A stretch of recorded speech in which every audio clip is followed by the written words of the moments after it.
Hello বন্ধুরা, আসসালামু আলাইকুম। আপনারা সবাই কেমন আছেন? শীতের দিন বলে কথা, কেমন আছেন সেটা তো বুঝতেই পারতেছি। তো আলহামদুলিল্লাহ আমি অনেক ভালো আছি।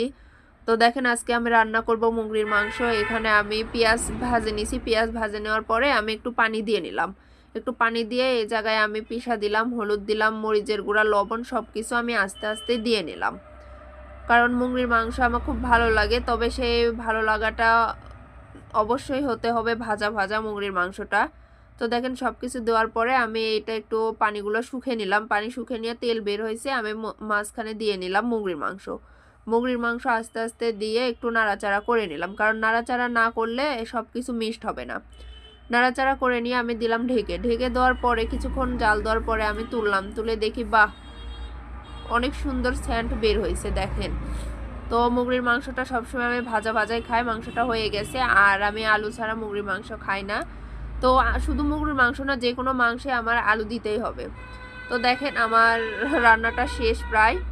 তো আপনাদেরকে মুরগির মাংসটা কিভাবে রান্না পছন্দ করেন আপনারা আমায় একটু জানাবেন। আমার সবসময় ভাজা ভাজাটাই ভালো লাগে। আপনাদের কোনটা ভালো লাগে জানাবেন। ধন্যবাদ।